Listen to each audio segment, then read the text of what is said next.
Akedah Project. We invite you to join. One story, many angles. Come learn with us.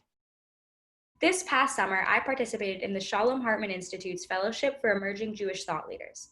As a part of this program, we were assigned a capstone project to tell our own perspective of a story that happened in the Bible. For my project, I decided to write a slam poem from the perspective of Sarah as her response to the Akedah, because I feel like her story isn't told enough. Here it is. You say you want to hear it from me because you don't understand why I chose to flee, but if you listen to my story, I can promise and guarantee by the end of it all, you will agree. You see, it started out like any other night. We went to bed as the moon shone bright, but when I woke up, something didn't feel right. Isaac was up before daylight, and he was filled with glee and delight.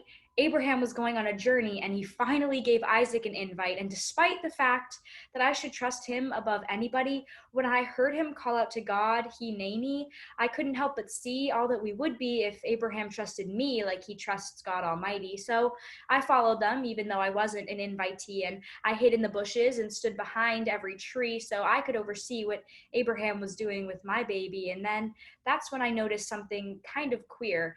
Abraham had wood for an altar, but no sacrifice anywhere near. No sheep, no lamb, not even a deer. And when I saw Isaac start to speak, I moved close enough to hear.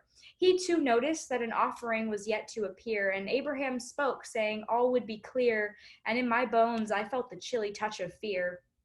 3 days we walked before they came to the spot where Abraham built his altar, flat like a tabletop, and then he did something that made my jaw drop.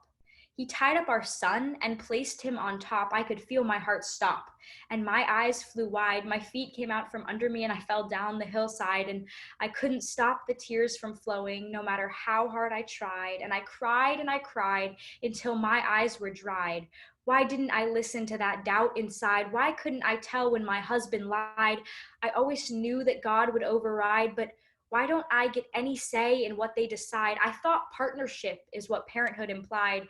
A family is supposed to be unified, but apparently women aren't qualified, and I am mortified. How will I be able to go back to his side now that I know he's the reason my son almost died? And is it my fault since I didn't stop it, since I let my husband so blindly commit? Whatever God's will, he would always submit. He never recognized when it was a test of his wit. God wanted him to prove he was fit, but this was more than I could permit. And if you really think about it, why would God make him sacrifice our son, his gift to us when we had none? It's hard for me to understand. I have no idea what God had planned, but what I needed was for Abraham to say no, to prove that he's not just some puppet in a show. If God wanted Isaac dead, he would have done it long ago. And maybe Abraham didn't really need to go. Maybe that's what God hoped he would know. And that's how it hit me hard, like a torpedo. We are made in the image of God. He's in our blood flow, but we don't have to stick to his status quo. We have the ability to run or tiptoe. We can say yes, but we can also veto. So essentially, we can act by our own free will, and God wouldn't have given us the ability to exercise this skill if he didn't trust us to use it with goodwill. And yes, sometimes people are evil and they kill, and they don't do things for good, but for the high or the thrill. But still, we have the option to choose, and that's a privilege we can never lose.